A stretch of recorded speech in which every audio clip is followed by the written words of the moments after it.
We're on the cusp of a seismic change in industry. We don't want to scaremonger viewers, but as you said on stage, there's quite a bit going on, so you probably need to be scared a little bit. Run us through what's happening and where we are in industry and why businesses need to be aware of cookieless and how they respond to it. Okay, so if you just think about your own advertising budgets, you're probably going to be spending an awful lot of that on digital.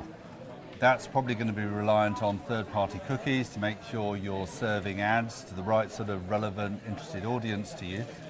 The key challenge that's coming on is that third-party cookies allow that targeting to happen, and in a year's time, sometime next year, and certainly, they're not going to exist. They won't be used by Google Chrome, and it becomes very significant because Google Chrome controls 2/3 of the browsing activity globally. So you're suddenly going to find a position where 2/3 of your activity isn't going to work. So that's going to have quite a seismic impact. And that's going to be big for both brands and agencies, right? Yeah. So if I'm spending ad budget through an agency into digital, literally overnight, data relating to spend, performance, how it's attributed, even evidence in how it's spent, that's all gone. Yeah, you will not have that sort of insight coming back if you're reliant on third-party cookies. So your audience is going to shrink down to very, very small volumes where you can still get that information from if you continue to do what you're doing today, if that's all you're doing, if you're just reliant on Google primarily. I imagine there's a few CMOs, definitely some programmatic people that are falling off their chair right now if they weren't aware of this problem. But it's not all doom and gloom. There's opportunity to navigate this, right? And there are ways in which you can move forward in industry within a cookieless environment. It's not all... No, absolutely. I mean, there are many solutions today that are being used by organisations. So you think about your banner ads, the targeting of those.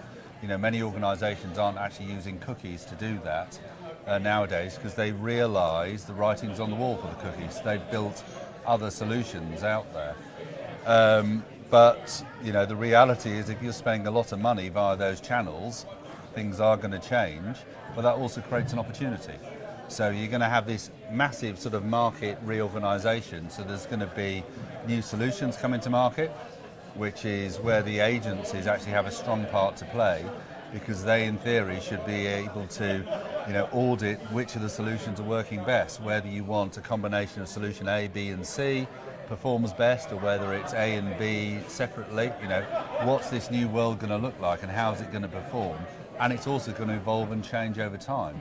So there's lots of new things going on, because that's one side. The other side is, if you've got first mover advantage, you're probably going to be taking market share away from your competitors, because they're going to be running around trying to work out what the hell to do and where they should be doing all their activity going forwards. So massive market change, but opportunities out there. Is there a scenario in which we could see Google's legal team trying to get further delays beyond 2025, or do we just not think that's viable given what some of the regulators are saying?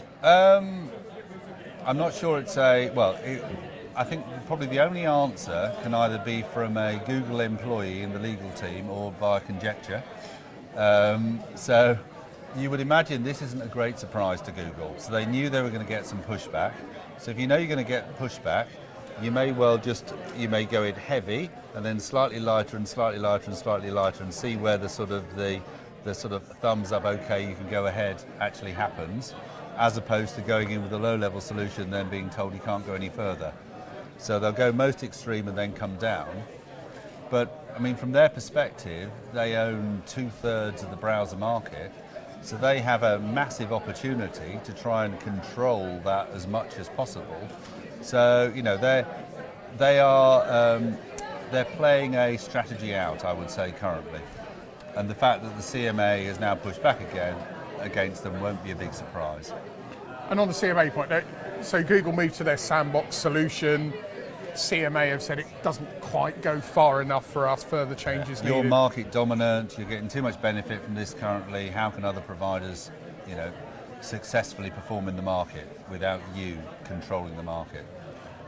I would say this as obviously being a colleague of Paul Collier, but he was on stage with you and made the point that it's an opportunity to reassess the data and what we do as an Absolutely, industry yeah. and find a viable solution that's almost B2B first rather than traditionally, and I'm paraphrasing now, there's a blog post he's got up on our website, you should go and take a look at it, where he makes the point GA is built off of consumer data that we've kind of shoehorned into a B2B industry. Well, I mean, a lot of marketing is built off B2C approaches because that's where the money is, that's where the volume is, and also it's a simpler sell. You know, if you're going to buy a new set of hair curling tongs, not that either of us would be, but that's not a big complex purchase. You don't have to go to 8 or 10 people and get sign off over about 6 months for £500,000 worth of budget. It's a simple decision. Yeah. So B2B's never been like that, unless you're buying sort of short life cycle products. So like. Well, enterprise businesses are really going to struggle with this, right? Their lifespan, 18-month sales cycle? Absolutely, yeah. So if you've got a long sales cycle, it's going to be a challenge going forwards. Fascinating. So look, we are not scaring you. This is going on in industry and it's about informing you all and getting the right insight and the right knowledge. This problem is coming your way, and whether you're agency or brand, you need to do something about it. That's really our message to you today. Yeah, Tony, absolutely. thank you so much for your time. Right, really thank you appreciate very what much. you've done. Okay. Pleasure. Cheers. Thank you.